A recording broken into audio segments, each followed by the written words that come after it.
La voz de los obispos, con Cristina Abad.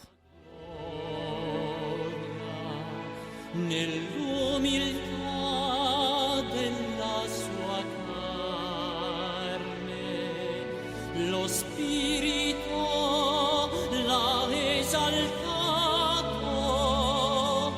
rivelando in lui la sua giustizia. Muy buenas noches, querida familia de Radio María, y muy feliz Navidad. Un cordial saludo de quien les habla, Cristina Abad.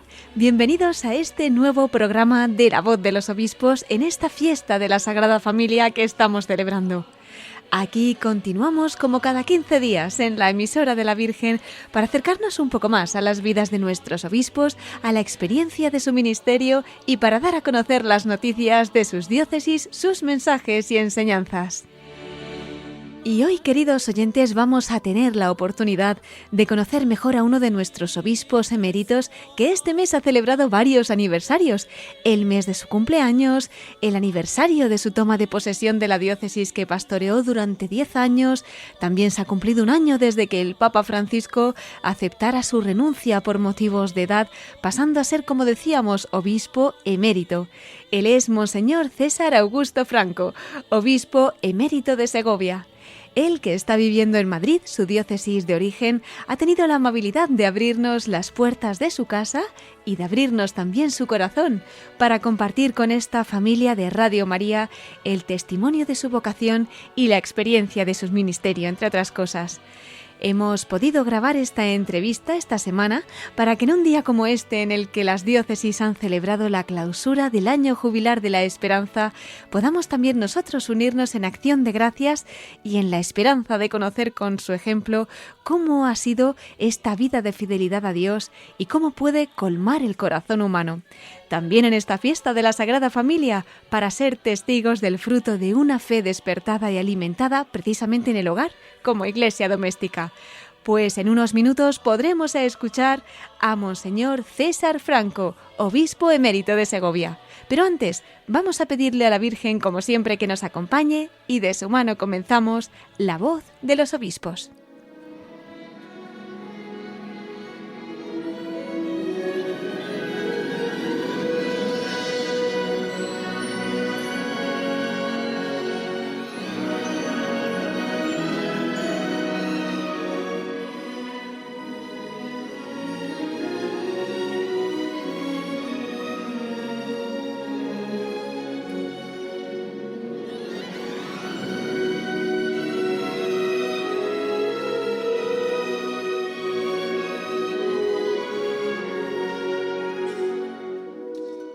¿Por qué lo llaman Dios si apenas un gemido entre pañales delata la presencia diminuta del niño acompañado de animales? ¿Por qué lo llaman Dios si pena y llora con lágrimas de frío día y noche que su madre recoge como perlas en su velo de luz y sin sabores? ¿Por qué lo llaman Dios? ¿Acaso no ves claro que es divino descender hasta el heno del pesebre y tiritar de amor por lo perdido?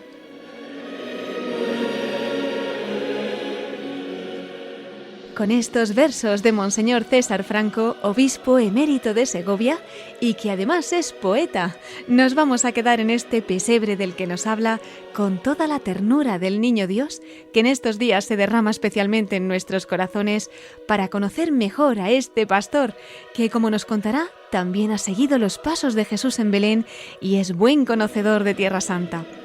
Él nació un 16 de diciembre de 1948 en Piñuecar, en Madrid. Fue ordenado sacerdote el 20 de mayo de 1973. Es licenciado en Teología por la Universidad Pontificia de Comillas. También es diplomado en Ciencias Bíblicas por la Escuela Bíblica y Arqueología de Jerusalén. Es también doctor en Teología por la Universidad Pontificia de Comillas. La mayor parte de su ministerio sacerdotal la ha desarrollado en Madrid. Entre sus cargos ha estado el de vicario parroquial. También ha sido capellán de las Hijas de la Caridad en el Colegio San Fernando y secretario del Consejo Presbiteral de Madrid y conciliario diocesano de Acción Católica General. También ha sido capellán de la Escuela de Caminos y de la Facultad de Derecho. Ha sido rector del Oratorio Santo Niño del Remedio y vicario episcopal de la Vicaría 7, que sería la antigua Vicaría 8 de Madrid. Monseñor César Franco fue nombrado el 14 de mayo de 1996 obispo auxiliar de Madrid, recibiendo la ordenación episcopal el 29 de junio de ese mismo año. Desde 1997 al 2011 fue conciliario nacional de la Asociación Católica de Propagandistas y también fue el coordinador general de la Jornada Mundial de la Juventud de Madrid de 2011. Desde noviembre de 2012 hasta su nombramiento como obispo de Segovia, fue deán de la Catedral de Santa María la Real de la Almudena de Madrid. En su actividad docente, también ha impartido cursos sobre Biblia en la Universidad Complutense de Madrid y en la Universidad Eclesiástica de San Dámaso. El 12 de noviembre de 2014 se hizo público su nombramiento como obispo de Segovia, sede de la que tomó posesión el 20 de diciembre de ese mismo año. El 16 de diciembre de 2023 presentó al Papa su renuncia por motivos de edad y le fue aceptada la renuncia el 3 de diciembre de 2024, hace apenas un año, como decíamos. Continuó al frente de la diócesis de Segovia como administrador apostólico hasta la toma de posesión de su sucesor, Monseñor Jesús Vidal, que tuvo lugar el 18 de enero de este año. Y ya a partir de esa fecha pasó a ser obispo emérito de la diócesis. En la Conferencia Episcopal Española es miembro de la Comisión Episcopal para las Misiones y Cooperación con las Iglesias desde marzo de 2020. Además ha sido presidente en funciones de esta comisión desde enero a marzo de 2023. Fue también presidente de la Comisión Episcopal de Enseñanza y Catequesis de 2014 a 2020, ha sido miembro de las Comisiones Episcopales de Liturgia desde 1996 al 99, de Enseñanza y Catequesis desde 1996 al 2008, de Apostolado Seglar desde el 99 al 2002 y de Relaciones Interconfesionales desde 2008 a 2014. Bueno, pues yo creo que sin más dilación vamos a dar ya la bienvenida a Monseñor César Franco, obispo emérito de Segovia. Muy buenas noches, don César, muy feliz Navidad y bienvenido a La Voz de los Obispos. Muchas gracias y feliz Navidad a todos los que nos estén escuchando. Estamos en un mes muy especial para usted, ha sido su cumpleaños, además pues se ha cumplido hace poquito, ¿verdad? Un año desde que el Papa Francisco aceptó su renuncia como obispo de Segovia. Cuéntenos, ¿cómo valoraría pues lo que ha sido esta primera etapa, ¿no? Como obispo emérito? Pues es una etapa muy feliz, muy tranquila, serena, sin problemas, como son los problemas que tenemos cuando estamos en el ejercicio del ministerio, yo adaptándome naturalmente a mi nueva vida, pero doy gracias a Dios de poder haber estado esos años en Segovia y ahora haber regresado a esta diócesis tan querida de Madrid, que fue mi diócesis durante tanto tiempo. Así es, ¿ha cambiado mucho su vida en cuanto a obispo? Sí, naturalmente, porque cuando eres obispo en activo, pues estás dependiendo de una agenda y ahora la agenda la hago yo, no me la hacen, sino que la hago yo. Y luego, por otra parte, el ajetreo que tienes en una diócesis, aunque la mía no era muy grande, era pequeña, pero estás muy comprometido con visitas parroquiales, confirmaciones, reuniones de todo tipo y, por tanto, mi vida sí ha cambiado, es mucho más serena y tranquila. Y nos comentaba, efectivamente, ha regresado a Madrid, su diócesis de origen, pero en concreto usted es la localidad de Piñuecar. ¿Cómo fue su infancia? ¿Cómo fue conociendo la fe? ¿Qué podría compartir? Bueno, yo nací allí por pura providencia de Dios, como ocurren las cosas, porque me adelanté al día que estaba previsto. Mi madre era maestra rural, estaba en Piñuecar, y le dijeron que yo nacería para Navidad. Pensaba que ya tendría tiempo para venir a Madrid, pero yo me adelanté y entonces fue un parto inesperado, ¿no? Entonces, de la infancia, los recuerdos ya no son de allí, porque al poco tiempo mi madre ya se trasladó, me trajo a Madrid y otra vez empezamos a reanudar nuestra vida aquí, de manera que yo la infancia no la pasé en el pueblo donde nací, sino en otros pueblos a los que acompañé a mi madre como maestra de la provincia de Madrid, ¿no? Y los recuerdos que tengo pues es de ir con ella a la escuela, aunque era muy pequeño, pero me llevaba a la escuela con mi hermano, que me llevaba 3 años y medio, y tengo un recuerdo de mi infancia pues muy, muy feliz, sin ningún problema, sin ningún trauma, gracias a Dios, y siempre al lado de quien ha sido mi madre, mi maestra, mi catequista y todo, porque mi padre naturalmente trabajaba aquí en la capital, ¿no? Uh-huh. De manera que solo tengo que dar gracias a Dios por cómo ha transcurrido mi infancia. Qué bonito, ¿no? Madre, maestra, catequista, qué importante esa fe en familia y qué frutos vemos, ¿no? Sí, desde luego. La comunión la hice con 6 años y medio en otro pueblo de Guadalajara, uh-huh, de Peñalba de la Sierra. Y allí, como era ya la maestra y la catequista, pues fue la que me educó para hacer la primera comunión, o sea que todos son recuerdos felices y bonitos. ¿Recordaría aquel momento en el que el Señor le invitó de esa manera tan especial a seguirle a través de esa vocación tan excelsa, ¿no? Como es el sacerdocio. Pues lo recordaba mejor mi madre que yo, porque cuando yo le preguntaba cuándo dije que quería ser cura, me dijo, con 6 años me dijiste que querías ser sacerdote. ¿En serio? Bueno, yo también lo recuerdo, pero vamos, lo tengo muy vago, ¿no? Y entonces sé que ella me dijo, tienes que esperar, no puedes ir ahora al seminario, y yo insistía cada año, pero ¿cuándo puedo entrar al seminario? ¿No? Hasta que luego ya en Madrid, estando ya en Madrid, con 11 años, ingresé al seminario, pero la vocación la recibí en ese pueblo donde hice la primera comunión, como una llamada. Me llamaba mucho la atención el párroco, que cuando era invierno tenía que venir montado en caballería, con unas nevadas increíbles, y yo pensaba qué importante tiene que ser la misa para que este señor, este sacerdote venga. Claro. Ese es el recuerdo primero que tengo de lo que era un cura, de lo que era la Eucaristía, etcétera. Y luego, pues, la vida te va llevando y Dios te va marcando el camino y creciendo en la vocación. ¿Tiene también algún recuerdo especial de esa época en el seminario? Esos años, ¿no? En los que también pues se fue fraguando su vocación. Me imagino que también pues sería un momento de mucha incertidumbre, pero usted desde bien pequeñito, pues ya con ese deseo de ser sacerdote, también con mucha alegría, supongo, ¿no? Pues desde luego para mí el seminario ha sido una de las etapas más bonitas de mi vida. Cuando se habla de los seminarios de aquel tiempo se hacen caricaturas de él, porque no era así. Teníamos una convivencia fenomenal, una disciplina seria, desde luego. Aprendí a guardar el silencio, que me costaba mucho. Pero la vida intensa, como no salíamos, después del concilio ya empezamos a salir, pero las Navidades y la Semana Santa las pasábamos en el seminario, cantando en la escuela, lo que pertenecíamos a la escuela. Teníamos concursos de poesía, concursos de pintura, nos daban cursillos de cine en aquellos años, que venían los profesores de la Escuela de Valladolid a darnos clase, y Cineforum, eso ya con 15, 16 años, ¿no? Y por tanto la vida del seminario para mí ha sido feliz, vamos, que yo volvería otra vez a vivir aquellos años. No tengo ninguna... Y allí es donde se fraguó mis mejores amistades, que duran todavía, alguno ya se ha muerto, pero esas amistades que son las verdaderas, las que nunca fallan, las que te une, pues eso, a la vocación, el ministerio y el trabajo para Dios y la Iglesia. ¿No hubo ningún momento así de duda sobre su vocación, de dificultad? No, hubo un momento en mi vida que fue muy duro, la muerte de mi hermano en accidente de montaña. Yo estaba ya en el seminario, mi hermano me llevaba 3 años y medio, murió con 19 años en 7 Picos, pero fue un shock más que nada de tipo psicológico, porque no nos esperábamos, no es que estuviera haciendo escalada ni nada, sino fue en el Paseo Esmí, donde van familias con niños, que vino una piedra, cayó y lo mató.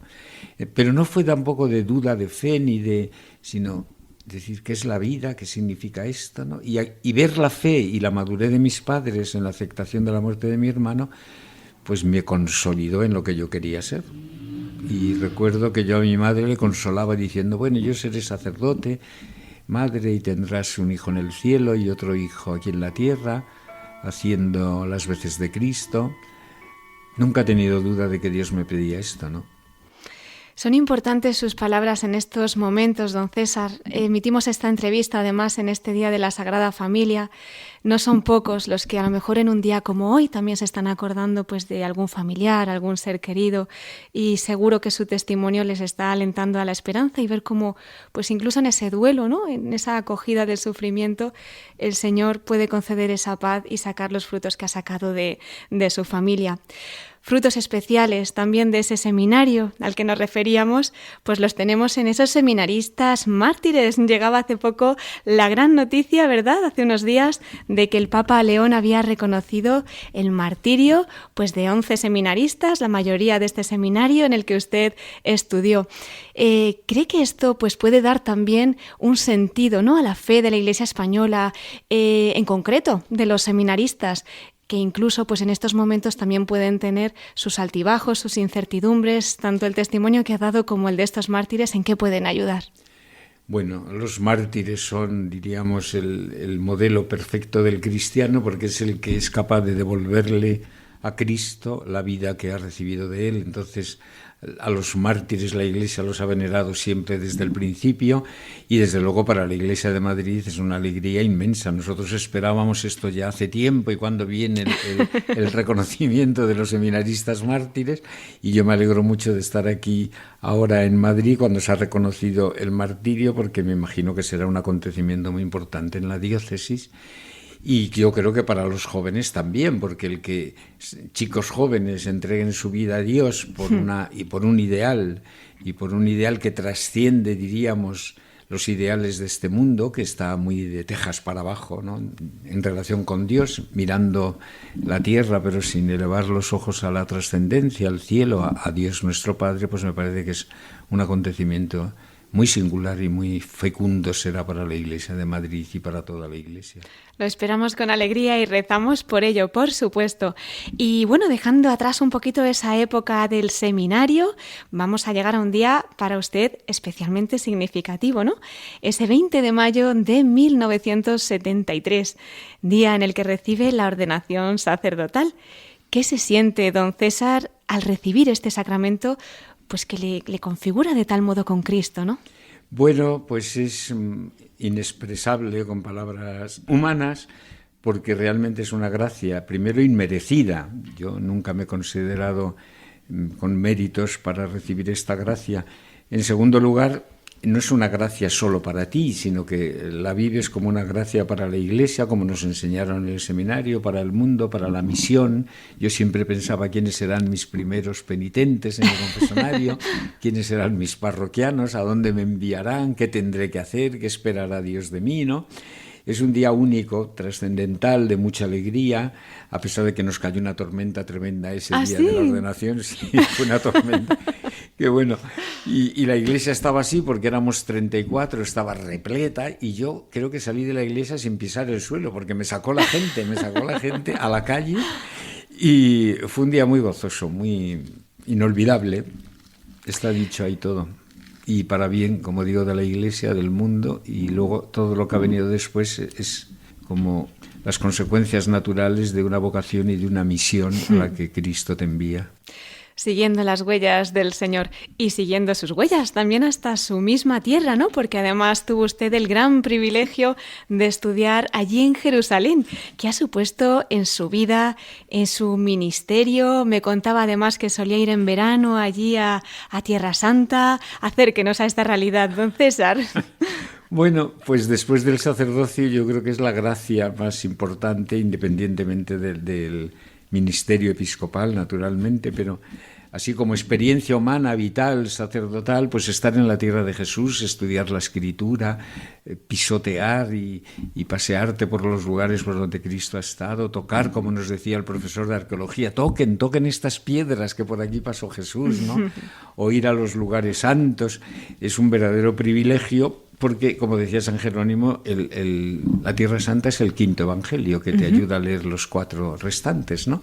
Entonces, no solamente por el profesorado tan extraordinario que tuve, por los tutores de los estudios, por la inmensa biblioteca y riquísima biblioteca, por eso voy los veranos a aprovechar el tiempo allí, por los compañeros, que era grupo un reducido porque la escuela no aceptaba más de 20 y tantos alumnos durante el curso, ¿no? Era una escuela de estudios prácticos, sobre todo, así la pensó su fundador, y como digo, para mí fue una gracia inmensa por los trabajos también que realicé en ella, de cristología, sobre la Eucaristía, el sacerdocio de Cristo. Nunca lo olvidaré. Yo me hubiera quedado allí para siempre.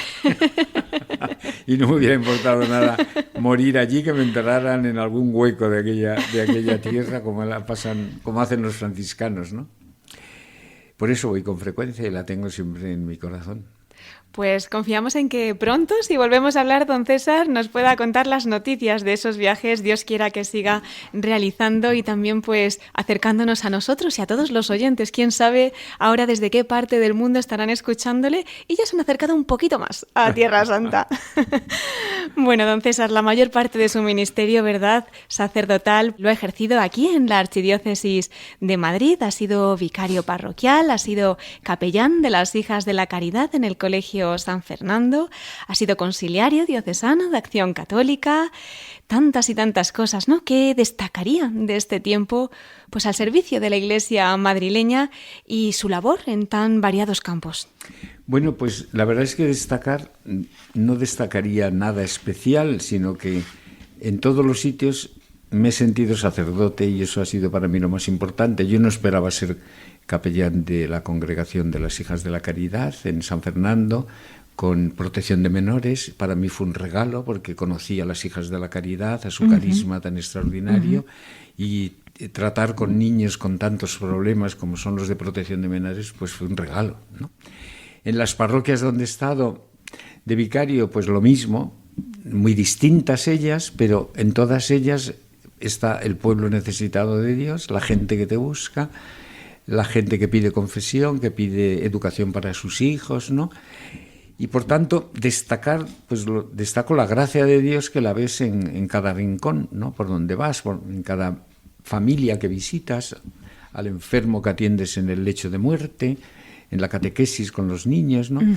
De manera que el itinerario de mi vida ha sido muy diverso, pero se unifica todo en el sentido de quién es un sacerdote, para qué es sacerdote y cuál es el ministerio del amor que llamaba San Agustín.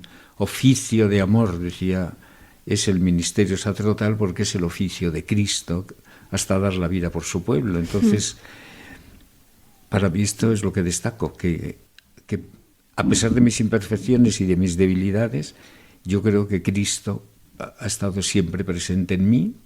He procurado que lo esté en la palabra, en la acción, en los sacramentos. Es indudable que está, no hay que ni hablar de ello, pero en el resto, porque yo siempre he dicho que un sacerdote es sacerdote las 24 horas del día, incluso cuando duerme, porque necesita descansar. Cristo también dormía, ¿no? Es verdad. De manera que solo tengo que dar gracias a Dios. Nos unimos a esa acción de gracias, don César, y he omitido, pero por dejarle un apartado especial, pues también ese periodo en el que ha estado usted como rector, ¿no?, del oratorio del Santo Niño del Remedio. Y es que me vinieron a la cabeza las palabras de una monjita que era de Madrid. Y bueno, lo que contaba de este oratorio, de las gracias que se derramaban, en fin, a mí me entraron unas ganas de peregrinar que en cuanto pisé Madrid ya me puse a buscar los horarios, ¿no? Entonces es verdad que quizás en otra parte del mundo pues no es tan conocido y quería también pues darle la oportunidad, ¿no?, de que esta noche se extendiera esa devoción a través de Radio María, porque seguro que usted habrá sido testigo de muchas gracias, ¿no?, derramadas desde allí. De muchas gracias y muchos sufrimientos, porque lo pasé muy mal, tuve que reformarlo porque las paredes se venían abajo por la cantidad de lápidas que había de mármol, de agradecimientos todas, pero Madre me dijo mía. el arquitecto, esto hay que reformarlo, ¿no? Entonces pasé momentos difíciles, pero fui rector porque yo era conciliario de la Acción Católica, y entonces el obispo lo que hizo fue unir ese oratorio a la Acción Católica. Ajá. Y al ser yo conciliario de la Acción Católica, automáticamente me convertí en rector. O sea que fue una previsión pastoral para que ese oratorio, que es muy pequeñito, porque era la casa del sastre donde apareció esa figura que empezó a atraer a la gente, ¿no?, los 13 de cada mes, pues la verdad es que fue para mí una responsabilidad muy unida a la acción católica y desde la cual pues pudimos atender a la gente que venía a confesar a la misa, y tuve que empeñarme en hacer una reforma que fue bastante discutida en los medios porque tuve que quitar lápidas, solo dejé una de recuerdo de todas las demás. A las familias les dimos ocasión de que se llevaran la suya, etcétera. Fue luz y cruz al mismo tiempo, como pasa en tantos ministerios. Sí. De hecho, creo que lleva una cruz el niño también, ¿verdad? El niño lleva una cruz, sí, y la lleva bien, y es una imagen preciosa. Algunos decían, aunque se ha descartado, que era de Miguel Ángel. Ajá. Sí. Se descartó eso, pero desde luego un discípulo de Miguel Ángel o de esa escuela verdaderamente, sí, hay que ver la talla desnuda, porque él está vestido, hay que verla, es una talla preciosa, y yo tuve, entre otras cosas, también que restaurarla, tuve que restaurar la talla, que se la dimos a uno de los mejores restauradores de tallas. Ajá. De arte sacro, ¿no? Y fue un tiempo muy, muy bonito, aunque yo iba poco por el oratorio, porque tenía naturalmente un viceconciliario que la atendía. Ajá. Pero la gente era impresionante, ¿no? Y favores que te los contaba la gente, que te lo decía. Pues qué de gracias, ¿verdad?, en toda esta misión en la archidiócesis madrileña. Y sería precisamente desde aquí, ¿no?, cuando el Señor le pediría pues un sí más, y esta vez para elevarle, don César, a la plenitud del sacerdocio. Y es que un 14 de mayo de 1996, pues el Papa Juan Pablo II le nombra obispo auxiliar de Madrid. ¿Cómo acoge usted esta noticia? Bueno, primero con sorpresa, con mucho desconcierto. Precisamente estábamos terminando un viaje al Consejo Episcopal cuando el cardenal Rocco me dio la noticia al volver de ese viaje, que habíamos estado por las tierras de Galicia, y me lo comunicó. Dice: vete a la nunciatura, que el nuncio quiere hablar contigo. Y yo fui a la nunciatura y me llevé la sorpresa de lo que era, ¿no? Entonces yo le puse los inconvenientes que yo creo que casi todos los candidatos al episcopado le presentan. Pues mire, yo creo que hay otros que son mejores, esto piénsenlo bien, yo nunca he sido párroco, le dije, no he tenido la autoridad de párroco, y entonces todo eso está pensado, y tiene usted cuarto de hora para decirme que sí. ¿Un cuarto de hora? Sí. No pude consultar a nadie, ni siquiera a mi director espiritual, porque pregunté, digo, ¿puedo consultar? ¿Puedo hablar? No pude consultar con nadie, tiene cuarto de hora. Y entonces me llevó él a la capilla, su capilla, me quedé allí delante del Señor y dije, bueno, pues esto parece que es inevitable y por tanto, pues, Señor, lo que tú quieras. Y así fue. Al mejor consejero. Así fue. Bueno, y de ahí pues llegamos a ese día, ¿verdad? Ese 29 de junio de ese año en el que, bueno, pues efectivamente recibe la consagración episcopal. ¿Cómo vivió esta ceremonia, don César? Bueno, pues con mucha paz, porque como habíamos hecho ejercicios espirituales, don Fidel y yo, porque éramos los dos obispos que nos nombraron al mismo tiempo, nos habíamos ido al Císter, un Císter que hay en Navarra, nos había dado allí el prior o el abad, nos había dado los ejercicios. Yo estaba tranquilo, estaba con paz, no estaba... Hombre, me emocionó toda la celebración porque el ritual de las ordenaciones es conmovedor. Cada vez que yo veo a uno o he tenido que ordenar a un diácono, a un sacerdote, me he emocionado yo mismo. Pues cuánto más cuando recibes tú el episcopado, ¿no? Pero tenía mucha paz y le dije a Dios, pues lo que tú quieras y aquí me tienes, ¿no? Como decían los profetas, o sin que yo me quiera comparar a ninguno de ellos, claro. Aquí estoy, pues te sigo. Y comienza, ¿verdad?, ahí pues su andadura como obispo, primero, como decimos, pues obispo auxiliar de Madrid, y bueno, precisamente en su ministerio como obispo auxiliar aquí ha vivido acontecimientos históricos. Estoy pensando pues en la visita de dos papas, por ejemplo, ¿no?, en la visita de San Juan Pablo II en 2003, si no me equivoco, y como no, todos recordamos también en 2011 la de el Papa Benedicto XVI. Además usted era coordinador, ¿no?, coordinador general de la Jornada Mundial de la Juventud. Pues, ¿qué destacaría de estos eventos, don César, en cielo abierto y al mismo tiempo, pues, gracia tras gracia, pero mucho esfuerzo también, ¿verdad? Pues mucho, sobre todo la Jornada Mundial de la Juventud, que además yo tenía a mi madre ya muy anciana, mi madre estaba ya muy delicada, tenía que atenderla, y evidentemente pues supuso mucho esfuerzo, pero gracias a la colaboración de un equipo extraordinario de seglares y sacerdotes, que es lo que se llamaba el COL, ¿no? Consejo de Organización Local, no me acuerdo ya lo que significaba, ni siquiera la sigla, pero naturalmente fue mucho esfuerzo, mucho trabajo, pero que gracias a Dios, como está ahí el Espíritu Santo animando todo lo que haces, pues lo pudimos sacar adelante con mucho gozo y mucha colaboración de instituciones, de personas, y sobre todo que las visitas de los papas suponen un fortalecimiento en la fe de la Iglesia, tanto la de Juan Pablo II, que ya era muy anciano cuando vino aquí en el 2003, como la del Papa Benedicto XVI, que dio todo lo que era capaz de dar, porque hasta el programa hubo que aumentarle con actos nuevos y él estaba siempre dispuesto a lo que nosotros necesitáramos. De hecho, se amplió algún programa con encuentros con familias, un matrimonio que tenía un niño enfermo, que lo recibió con mucho cariño, enfermo de cáncer, y otras personas que pudieron encontrarse directamente con él, ¿no?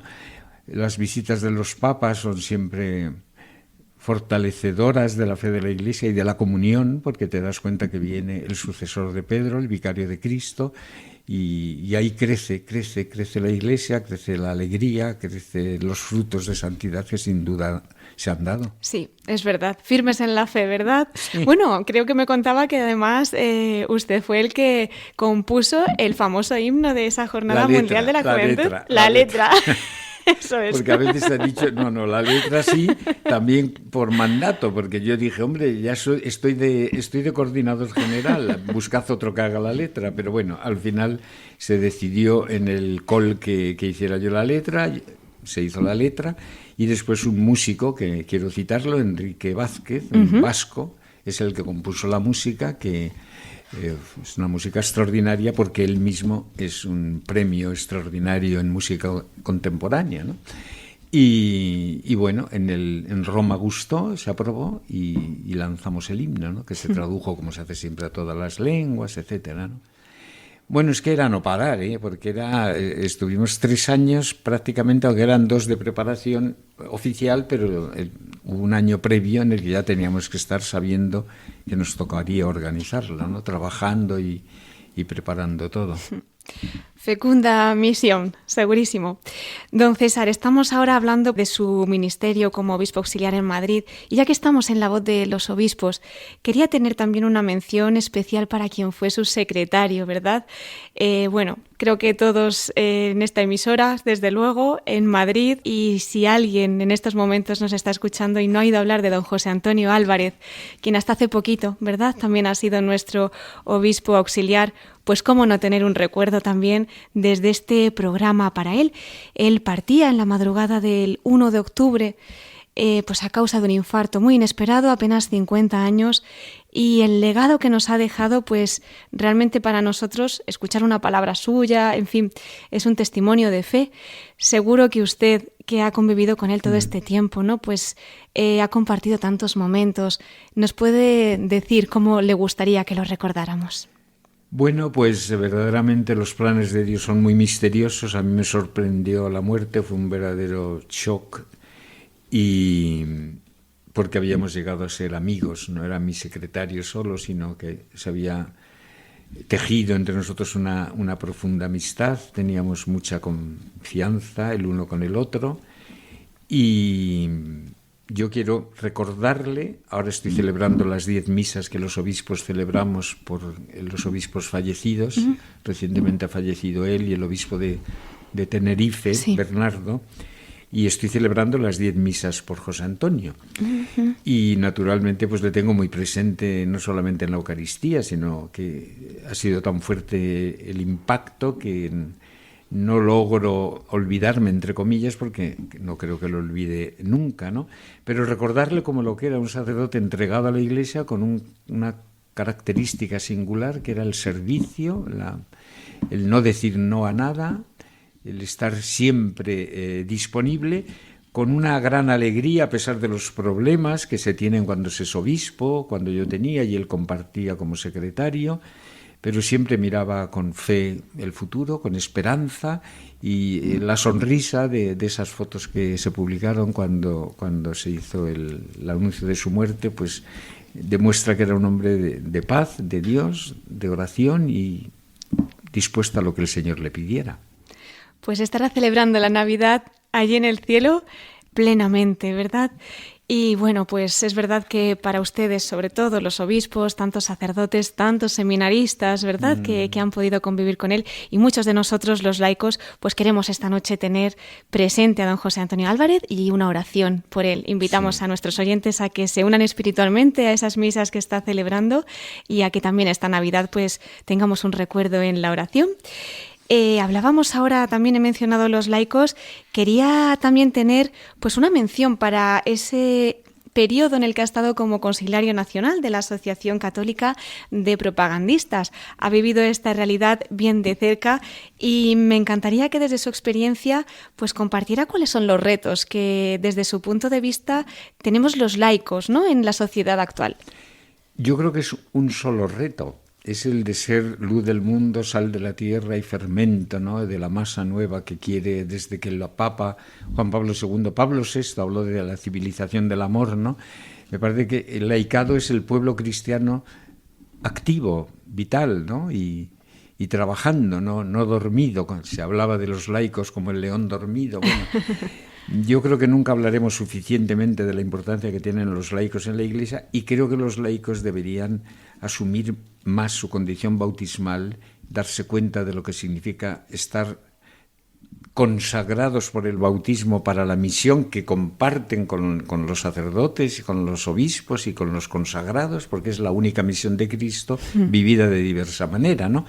Y puesto que ellos están en el mundo, me parece que son los testigos directos, privilegiados, discípulos y misioneros, decía el Papa Francisco, en una perfecta unión de los dos aspectos, ¿no? Somos siempre discípulos, pero somos siempre enviados, y que sin ellos, como decía Juan Pablo II, es imposible hacer la nueva civilización y la nueva evangelización. Un cristiano, allí donde está la Iglesia, está Cristo, está la misión. Tú eres misión, decía el Papa Francisco, tú eres misión. Y está dicho todo en el Evangelio, porque Jesús no distinguía cuando hablaba a las multitudes de los que iban a ser apóstoles, de los que iban a ser misioneros, se iban a ir al claustro, la vida monástica. Hablaba, las bienaventuranzas son para todos y la enseñanza de Cristo es para todos, cada uno la vive según su vocación y estado. Pues otra petición para esta Navidad, que podamos ser esa luz del mundo. Y vamos a invitar a nuestros oyentes a que mientras lo piden, reflexionen en todo este mensaje que nos ha ofrecido, y lo vamos a hacer escuchando un villancico, que además creo que le gusta mucho, o Tannenbaum. Y mientras tanto nos trasladamos con el corazón a Belén para volver enseguida con usted, don César. Muy bien, muy bien. Pues enseguida continuamos con Monseñor César Franco, obispo emérito de Segovia. Hasta ahora. Tannenbaum, wie treu sind deine Blätter. Du grünst nicht nur zur Sommerzeit, nein, auch im Winter, wenn es schneit. O Tannenbaum, wie treu sind deine.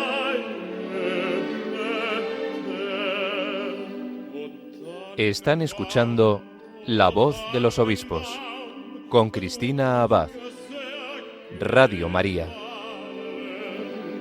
Wie oft hat Gott zur Weihnachtszeit ein Baum von dir mich erfreut. O Tannenbaum,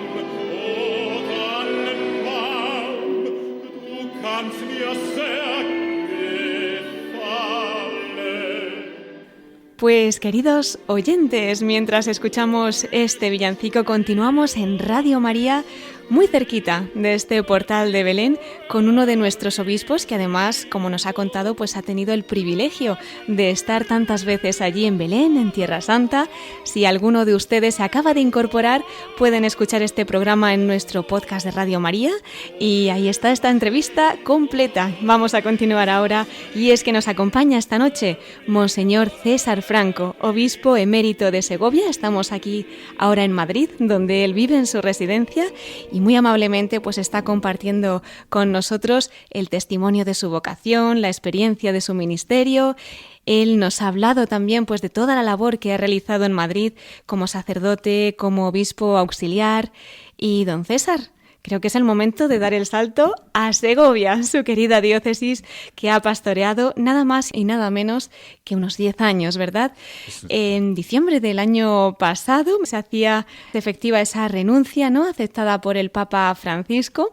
Y bueno, pues ha estado también como administrador apostólico hasta enero, hay que decir, sí. Pero ha sido pues un tiempo de tantas y tantas gracias, ¿no? Han podido celebrar años jubilares en honor a la Virgen, la reapertura del seminario menor, han vivido una pandemia juntos. En fin, son muchas las vivencias, las experiencias, pero si tuviera que resaltar pues alguna peculiaridad de estos 10 años como pastor de la Grey segoviana, ¿qué nos puede contar? Bueno, pues lo propio de la gente castellana, del pueblo al que he procurado servir con toda mi entrega y disponibilidad. Es un pueblo recio, es un pueblo austero, es un pueblo con profundas raíces cristianas. También se nota en Segovia la secularización, como en tantos sitios, pero la verdad es que te encuentras con la iglesia que es propia, que es tu iglesia. No digo que Madrid no lo fuera, pero yo no tenía la última responsabilidad. Los obispos auxiliares somos auxiliares en la diócesis, ¿no? Entonces, al sentirte obispo propio de una comunidad, pues te das cuenta de lo que significa el regalo que Dios te hace con una iglesia, la que sea, ¿no? Yo no comparo unas iglesias con otras porque todas son de Cristo y por todas se ha entregado Cristo, ¿no? Entonces, yo quiero destacar sobre todo la profundidad de la fe de los segovianos, las raíces profundas a las que son fieles, porque es una iglesia de mucha historia, de mucha tradición. Es verdad que faltan jóvenes, que faltan niños, porque el problema de la natalidad en Castilla y León es tremendo y el envejecimiento también, pero siempre te encuentras, y para mí lo quiero destacar, en pueblos muy pequeños, donde a veces en la visita pastoral me encontraba con 15, 20 personas, 3, en un pueblo solo, una señora que me he enterado hace poco que ha muerto, que me ofreció quedarme con ella a comer y a cenar si quería, porque tenía allí los 2 pucheros en la cocina del suelo, y me dijo, doña Natividad, todavía la recuerdo el nombre, ¿no? Pues ver que esas sostienen la iglesia y que esas pequeñas comunidades, esas pobres gentes en el sentido espiritual del término, que confían en Dios y que saben que Dios no les abandona, pues esas pobres gentes son las que sostienen la iglesia en esos lugares donde es muy difícil ir ni hacer turismo, aunque en verano Segovia crece naturalmente por el turismo que viene de fuera y especialmente de Madrid. Pero yo destaco la fe, la entrega y la reciedumbre de las personas que viven el cristianismo pues al estilo del Evangelio, de las bienaventuranzas, ¿no? Sin grandes, no sé cómo decirlo, aspavientos ni ideologías. No, viven el Evangelio centrados en Cristo, amando a la Iglesia y defendiendo su patrimonio, porque el patrimonio es inmenso en Segovia, ¿no? Sí. De manera que eso es lo que yo me llevo conmigo. Y allí tengo yo una imagen del perfil de Segovia, que siempre lo miro, porque me lo regaló el alcalde, y todas las noches veo ese skyline que llaman de la ciudad de Segovia, su acueducto, la torre de la catedral, el alcázar, y me acuesto mirando hacia esa esquina, porque ahí está mi pueblo. Le explicamos a nuestros oyentes, ¿verdad?, que estamos aquí donde usted vive. Y bueno, pues por lo que vemos, cada día tiene presente a su querida diócesis de Segovia, como dice, pues ahí la está mirando ahora mismo y es verdad que... Y allí el patrón San Frutos y la patrona, la Virgen de la Fuencisla, rodeando el Belén de plata que tengo allí, que me lo regalaron. Estamos muy bien acompañados y muy hermanados con Segovia. Pues eso, un recuerdo para ellos, ¿verdad? Vamos a enviarles un saludo a todos sus diocesanos. Es la comunión de los santos, la verdadera comunión de los santos. Desde luego que sí. Don César, cambiando de tema, he escuchado que tiene especial afición a la literatura, especialmente a la poesía, al teatro. Además, ha sido ganador de ese Premio Mundial de Poesía Mística Fernando Rielo. Cuéntenos, ¿cómo ha combinado estas aficiones con lo que es su vida de obispo? Bueno, es decir que combinado no las he combinado, porque a lo largo de mi vida, aunque desde siempre me ha gustado la literatura y la poesía, gracias a mi madre, que nos hacía aprender poemas de memoria en la escuela. ¿Ah, sí? Sí. Y no sabíamos, yo tenía una antología que me la tenía que saber de memoria. Ojo cómo era la maestra, ¿no? Y luego, gracias al seminario, que nos favoreció muchísimo el estudio, y a un profesor mío, que fue profesor de Biblia, pero que amaba mucho la literatura, y que tengo yo aquí toda su biblioteca de poesía, de teatro, de novela, ¿no? Y digo que combinado no, porque ha sido últimamente cuando he podido escribir más, porque el ministerio sacerdotal y episcopal a mí no me daba tiempo para ponerme a escribir nada. Pero cuando he tenido más tiempo, bueno, y por aliento de algún amigo mío, poeta, que me dijo, preséntate a este premio, pues me presenté y, bueno, pues tuve la suerte de ganarlo, ¿no? Y ahora tengo más tiempo y mi afición viene de eso, de encontrar que en la literatura se encuentra la vida misma plasmada por grandes genios, figuras, grandes pensadores, poetas excelsos, y que eso te llena también el alma, porque es una forma de la vía de la belleza de la que se habla tanto en la teología moderna, es una forma de llegar a Dios a través de la belleza, bien sea pictórica, escultórica o literaria, ¿no? Y es una afición que me gusta cultivar ahora que tengo tiempo. Sí, de hecho, don César, estaba pensando en el mundo en el que vivimos, ¿no? Que parece que es una prisa tras otra, tecnologías, digitalización. ¿Cómo redescubrir, ¿no? También pues esa belleza de la que nos habla a través del arte, a través de la literatura, tener un buen libro en las manos, poder disfrutar sin tiempo de una obra de teatro, de la música. ¿Qué es lo que necesitamos para recuperarlo? Pues, tienes toda la razón. Yo he tenido maestros y por ellos doy gracias a Dios, ¿no? Y se necesitan iniciadores, gente que te enseñe a leer, que te enseñe a ver un cuadro, que te enseñe a admirar un poema, ¿no? A leer un texto grande de la literatura. Y el Papa Francisco, en la última visita que tuvimos los obispos españoles, que nos citó allí para hablar de los seminarios, no sé si le recordará, ¿Sí? Nos dijo, su esponte, de repente, sin que lo tuviera pensado, bueno, y ustedes insistan que en los seminarios se lean a los clásicos, se lea a Dostoyevsky, se lea a Calderón de la Barca, empezó a citar nombres, ¿no? Se lean los autores clásicos y modernos, porque sin eso los seminaristas tendrán siempre una laguna grande en su formación, ¿no? A mí me encantó, pero respondiendo o insistiendo en tu pregunta, pues necesito una persona que te enseñe, que te eduque. Yo doy gracias a Dios porque los he tenido a mi lado, si no a lo mejor no lo hubiera descubierto. También es verdad que hay algo en el alma que te bulle y que te inspira cuando ves algo, ¿no? O dices, bueno, Dios te ha dado este don, sí, explótalo. Pero ojalá hubiera más maestros en estas artes. Nos hacen falta, por supuesto. Don César, mirando un poco atrás, ¿no? A lo largo de lo que ha sido pues su vida, ¿cuál diría que ha sido su mayor alegría como obispo y, por otro lado, lo más difícil? Mis mayores alegrías, siempre lo he dicho, han sido los convertidos, los conversos, los que a través del ministerio sacerdotal han llegado a Dios. Decía Madeleine Delbrel, que es una mujer conversa que está en proceso de canonización, era comunista, francesa, que la mayor tristeza que puede sucederle al hombre es no tener al lado un sacerdote. Qué bonita impresión, porque ella llegó a la fe por sacerdotes que trabajaban en la JOC. Entonces, para mí las mayores alegrías han sido el ministerio sacerdotal, cuando he visto la gracia de Dios desbordante en una persona que viene a la iglesia. Recuerdo en Segovia que una persona que había apostatado de la fe, volvió a la fe. Para mí fue una alegría Qué impresionante. inmensa. Los penitentes que vienen después de años y dicen, solo Dios me ama, solo Dios me puede perdonar. Esas son mis alegrías. Mis tristezas, pues ver que en la Iglesia a veces nos enredamos en problemas que no sirven para nada, que son problemas meramente políticos, o de una política eclesial que yo creía que había estado superada, pero que no se ha superado, porque el hombre lleva dentro de sí mismo esa tendencia al poder. Y también en la Iglesia pues puede haber gente que aspire al poder, que aspire a la política eclesiástica, que es lo más opuesto al Evangelio y a la evangelización, ¿no? Entonces, eso me entristece cada vez que lo veo, ¿no?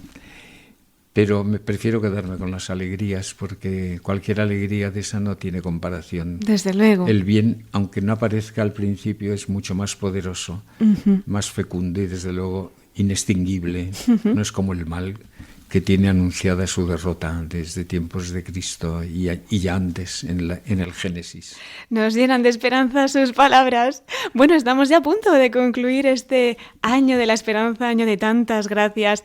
¿Qué le pide usted a Dios para el 2026, don César? Pues le pido que tenga piedad de nosotros, que tenga misericordia, y como sé que la va a tener, pues es una petición que no nos la va a negar, porque es lo que hace Jesús cuando resucita a Lázaro.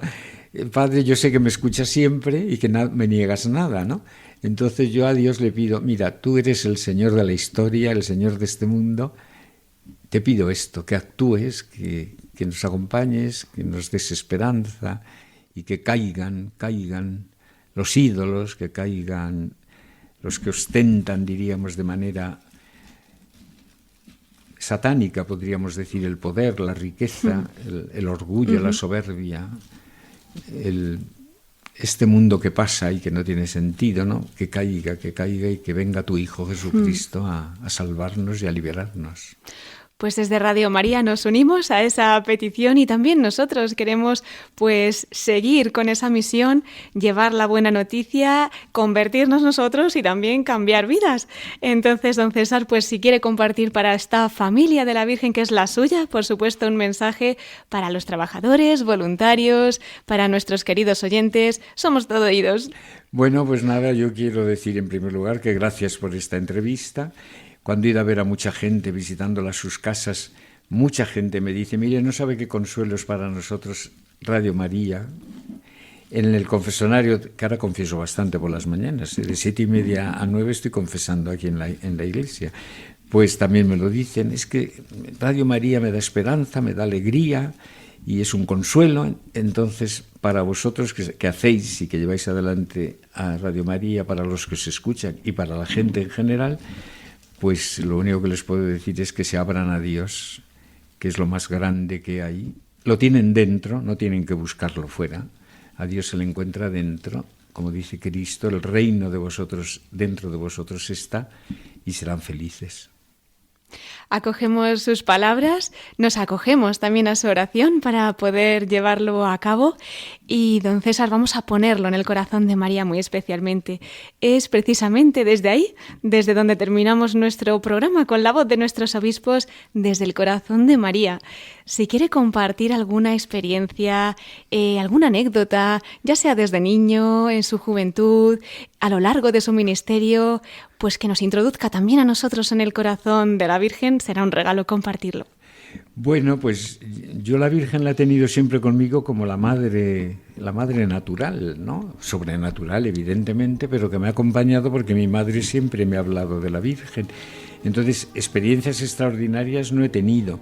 Tampoco, valga esta espontaneidad, creo que las necesite porque me fío del Evangelio, me fío de la tradición de la Iglesia y sé que la Virgen está siempre ahí, ¿no? Pero donde he gozado mucho ha sido precisamente en Tierra Santa, cuando he visitado la casa de la Virgen, donde según la tradición nació, que es la actual iglesia de Santa Ana. Cuando he visitado Nazaret y he visto y he besado aquella cueva donde la Virgen recibió el anuncio del ángel.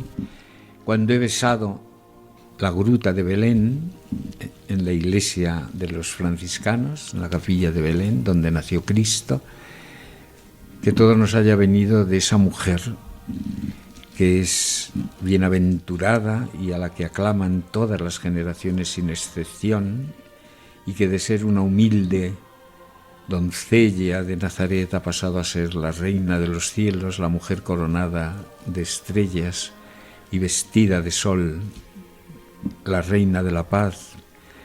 En sus manos es donde tenemos que estar siempre. Ojalá estemos y que ella, por lo menos a mí, en el momento de mi muerte, me tenga en sus manos. En las mejores manos. Es desde ahí en donde nos vamos a encontrar y bueno, donde también, como dice, pues el día de mañana querremos estar.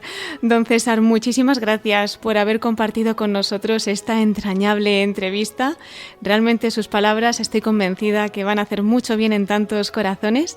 Sé de muchos fieles que estarán en estos momentos emocionados y rezando por usted, por el cariño que le tienen en tantos lugares, especialmente en Segovia, en Madrid, en Tierra Santa, que tenemos también allí Radio María. Y qué decirle, tiene su casa allí en la Radio de la Virgen, estamos cerquita, siempre que quiera, pues unidos en el corazón de María. Si nos da una bendición para concluir, se lo agradecemos. Por supuesto, la bendición de Dios Todopoderoso, Padre, Hijo y Espíritu Santo, descienda sobre vosotros y os acompañe siempre con María. Amén. Muchísimas gracias, Monseñor César Franco, obispo emérito de Segovia. Hasta pronto y feliz Navidad. Feliz Navidad a todos, muchas gracias, que Dios os bendiga.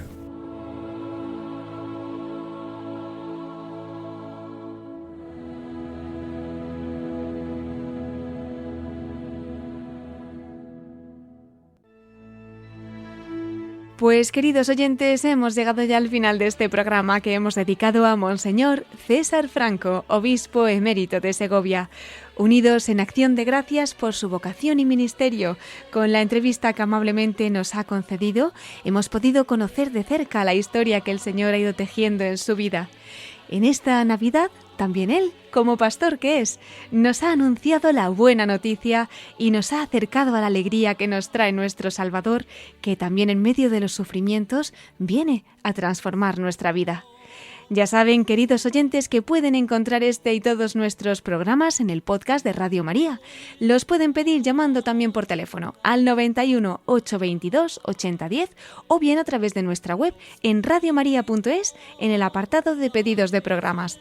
Puede ser también por correo electrónico, escribiendo a pedidosdeprogramas@radiomaria.es. Bueno, antes de concluir, les recuerdo también nuestro correo electrónico para todos aquellos que nos quieran escribir. Lo pueden hacer a lavozdelosobispos@radiomaria.es. Les recuerdo también que a este correo nos pueden enviar alguna pregunta que quieran que en su nombre realicemos a alguno de nuestros obispos en las siguientes entrevistas de la temporada. Nos indican el nombre al que referirnos y desde dónde nos escriben y nos mandan su pregunta a lavozdelosobispos@radiomaria.es. Muchísimas gracias, queridos oyentes, por habernos acompañado esta noche y ahora les invito a seguir en la emisora de la Virgen con las noticias que les ofreceremos en el informativo de Radio María. Se despide Cristina Abad. Hasta dentro de 15 días, si Dios quiere, a la misma hora, a las 9 de la noche, las 8 en Canarias. Les deseo que sigan pasando una feliz Navidad, que la Sagrada Familia les acompañe especialmente y aprovecho también para desearles un santo año nuevo lleno de gracia y paz que nos ha traído el Niño Jesús. Unidos a Él en Belén, con María y José, hasta dentro de 2 semanas en La Voz de los Obispos.